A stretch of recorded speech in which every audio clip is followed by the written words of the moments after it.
Olivia Park is a villain who never grew up. Her present self still lives in her childhood bedroom, screaming and begging for a toy to be returned to her, surrounded by broken bowls of sugary cereals, plushies, and nursed by machines that look like they're designed to comfort little kids, not an old woman, who is on her deathbed. Olivia seems more immature and frail now than when she was a little girl. This woman has lived her entire life in a fantasy. She inherited wealth, power beyond imagining, with none of it filling the void as she still clings to the same tortured doll she grew up with, and she was the one torturing it. If Arrested Development had a face, it would be hers. Olivia has little time left by the looks of things, yet refuses to let go of the past, and I think that's what makes her dangerous. Knights of Guinevere is an excellent pilot. It introduces us to a planet built around a theme park. Visitors get to experience a world of dreams, while those who actually work it suffer, working unreasonable hours to complete impossible tasks, with those being considered the lucky ones, as just like the animation industry, hey, at least they have a job. Everyone else is forced to live in the park's shadow, forced to live off its trash, and then selling the salvage back to it, feeding the corporate beast, poisoning their air and water, with Olivia Park being at the helm of all of it. The main villain of the series, or just bare minimum, she could be replaced by someone else later, she is Guinevere's main op. This woman is obsessed with getting this android back and refusing to take the hint, no matter how many times Gwen runs away, with lowly workers Frankie and Andy stumbling upon the princess after she finally escaped that hellhole, putting the two in the crosshairs of a mad queen who is frankly, politely, not well. Everything we know about Olivia paints a picture of a woman obsessed, never able to heal from some childhood wound, with her father, Korean Walt Disney, failed her, and in the most classic of Disney cliches, her mom's probably dead, or she's adopted. He could be the evil stepfather for all we know. All this combines to make Olivia what she is, which is terrible. And I like that. Villains can be a great way to explore pain in narratives, how a failure to deal with one's own issues can lead to harming others and being entrapped by them. With just episode 1 giving us plenty of evidence to theorycraft on just why Olivia is like this, what she suffered, and how that line between childlike wonder and an inability to grow is reflected by its antagonist and its protagonist. So if you'll indulge me, let's dive into the broken psyche of Olivia and see what we can figure out about what Knights of Guinevere might be trying to say about the dangers of being a Disney adult. Let's go spend $1,000 on some Disney pins at D23. Sorry, wrong video. Not growing up. They'll bring her back, and when they do, I'll fix her again. At first, Guinevere begins with a textbook fairy tale opening. We hear about a princess who's trapped in a tower, held prisoner while putting on a brave face, tricking us into believing that little Olivia is the princess, only for us to discover that Gwen is the damsel, which makes Olivia the beast. Gwen's guts are spilling all over the place, with nobody commenting or fretting about the android leaking blue fluid everywhere. The child yanks Gwen around by her guts, using them like a leash, and we could be generous and say that maybe Olivia wasn't the one who broke Gwen's stomach. Perhaps it was an injury sustained in a previous escape attempt. But even with that in mind, the fact that she would start tugging around on those cables to drag Gwen, it shows a lack of care that I don't think can be easily swept under the rug. That up until this point, Gwen was doing what Olivia said, following her around, yet still chose to drag Gwen closer to the edge. Gwen is seemingly programmed to obey. She was obeying, but she's still being treated callously, with the agony of being at Olivia's mercy apparently leading Gwen to just defy her programming, physically shaking while doing so, and jumping off a roof.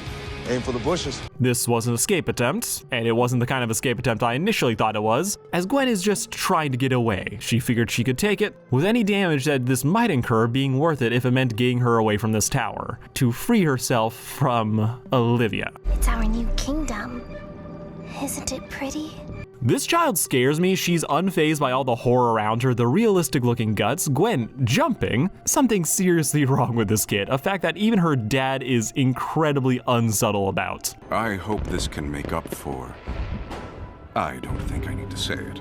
Gotta love when the writing just refuses to have its characters say the thing, or in this case, oh yeah, your mom's dead, probably. But given how we have a clear shot of the painting in Olivia's room, and we can see her father Orville, and the mother whose face looks like it's been whited out, yeah, that is a little sus. Something tragic definitely happened. and I have a feeling that Guinevere's appearance may have been based on Olivia's mother, providing a sad explanation for why Olivia is so attached to Gwen, while also providing a very dark twist on why Olivia is so obsessed with fixing her. The fucked up trauma version of this is that Gwen looks like Olivia's mother who died from some sickness, making this desire to fix Gwen a horror story about a child consumed by grief. But even the nicer version is that Gwen has tried so many times to escape that fixing her has just become part of the ritual. Olivia sees it as her showing her love and care, ignoring how Gwen got hurt running away from her. But the implication of how Olivia treats Gwen definitely makes me think that at some point, she just started breaking her to put her back together, making Gwen's desire to run away a lot more understandable, as the yanking and subsequent cries of pain do convey that Olivia is willing to hurt Gwen with no signs of concern whatsoever. To theorize more about where this fixation on making her better came from, it's fully possible that it originally started as something more genuine. Just like how Frankie first fixed Gwen's finger when they were a kid, Olivia may have one day helped patch up a small injury of Gwen's, with her thanking her leading to a lifelong obsession that she has just refused to let go of, especially given the circumstances of her life or childhood, turning what was originally a small patch of joy, a small exchange of thanks, turning into a much more grotesque compulsive disorder. The thing though that still nags me is just how desensitized Olivia is at such a young age.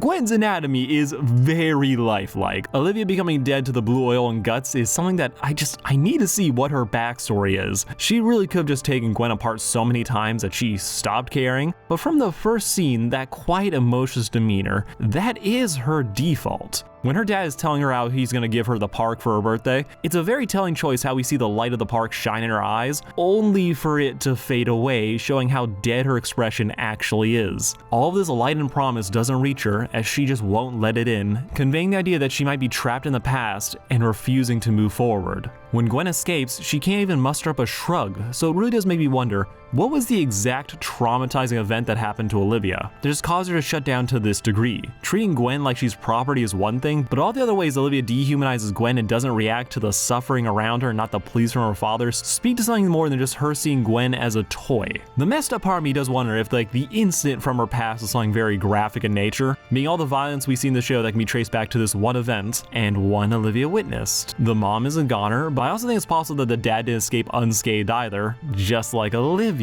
As we see with him, he has a mechanical node in his temple that it might be some kind of cybernetic component, which we don't really see on anyone else.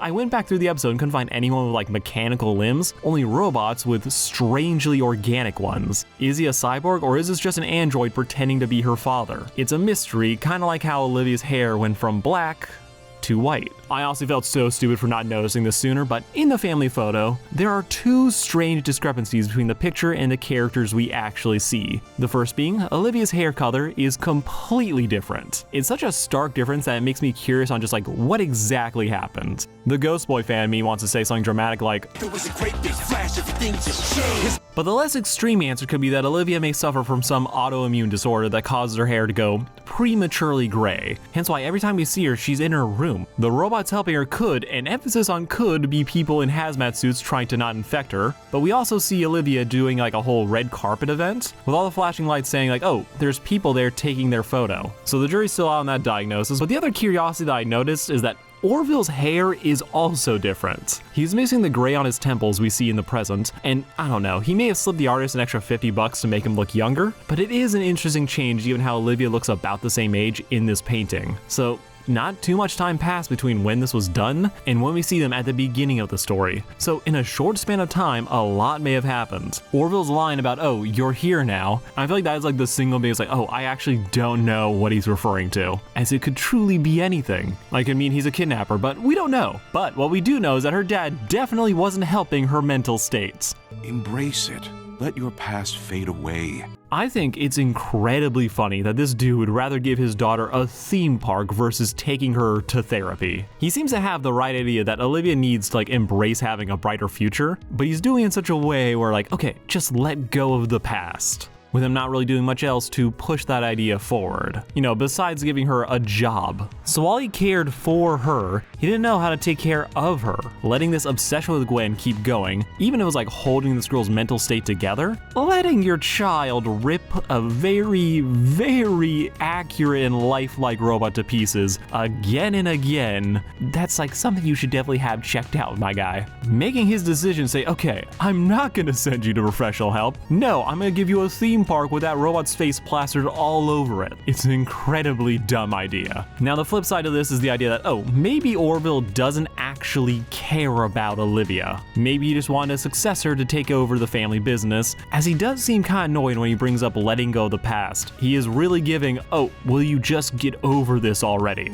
This all kind of gives me the sense that Park Planet was something that has been in the works for a while. This is not specifically created for Olivia, but he's now trying to give it to her to say, okay, my business. This should probably make you happy. And this would go a long way to explain why him as a distant father would be unable or unwilling to actually help Olivia work through her issues. They didn't show that some things to say about consumerism. Orville prioritizing the job over his child would fit very neatly into this message. Ultimately though, at the moment, it does look like he tried to do right by Olivia, but in making her the CEO of the company, his hopes that would help fill her with joy and let go of the past, well, they turn out to be incredibly misguided, as he wanted her to ignore it rather than actually dealing with it. What Olivia actually ended up doing was carrying on as one would expect from a giant media corporation. They kept expanding, making more shows, more movies, with Olivia being able to show up at even the premieres, with what might be her original Gwen dressed up to be the princess kind. But once it was all said and done, she'd go back home and return to Gwen, and continue to try and fix her. With this process going on for decades till we get to the present, where after being told she can make her future as bright as she wants it to be,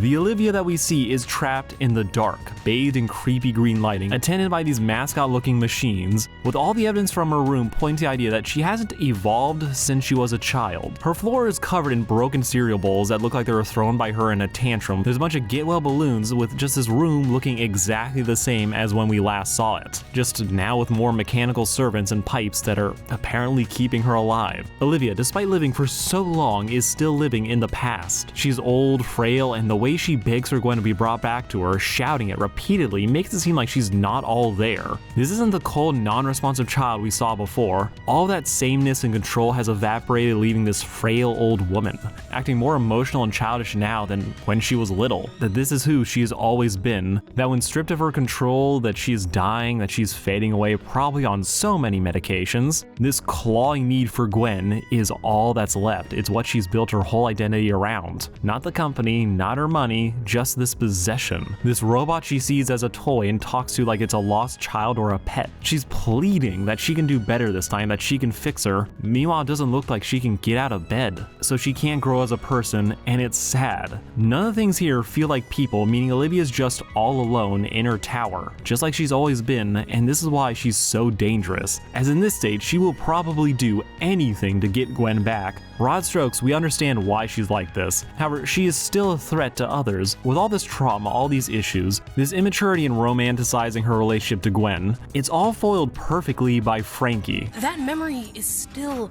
so vivid, and now you make stuff that gives other people memories like that.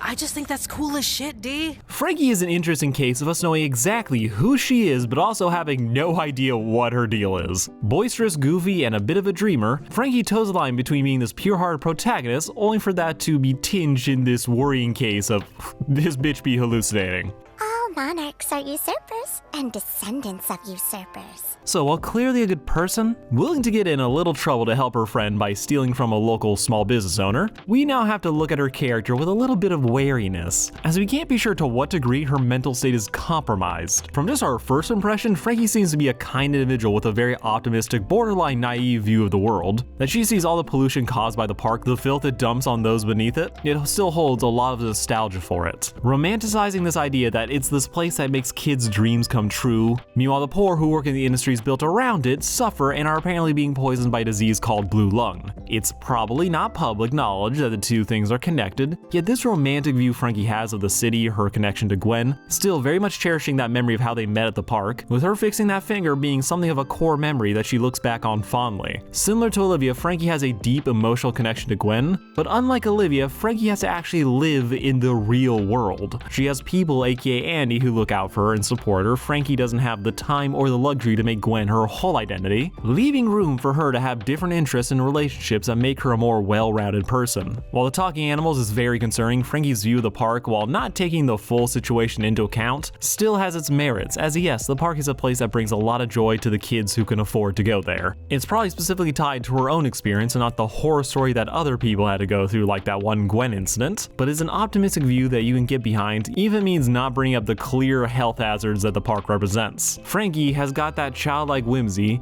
and a sense of wonder that Andy is seriously lacking. But while it does get her into trouble with Sparky when she tries to steal the money right out of his and his crew's pockets, so that she can apparently try and fix Gwen to get a job, or she's just using that as an excuse to save Gwen, where Frankie isn't a danger to herself or any of the others around her. There's a childishness to how the both of them operate, but Frankie's actions tend to have a positive or selfless angle to them, minus the life-changing money she's stealing from drug dealers. But she wants to work at a park not to make more money, but because she idolizes what they do and the impact it has on others. Frankie is just far enough away from the park to be able to feel nostalgic for it, with it not reaching full-on obsession levels yet. The fact that she can recall entire commercials from memory, yeah, we're definitely have to wait and see how bad she actually is. But at the moment, Frankie seems to view Gwen with concern. She sees what she thinks is an animatronic robot and just feels bad for her. Frankie thinks of Gwen as a person, while Olivia treats her like a possession. So even if later episodes go on to reveal that Frankie has bad maturity issues, she'll never be as bad as Olivia, as she yearns to share that joy with others, while Olivia only seems to be concerned with herself, even if she doesn't see it that way.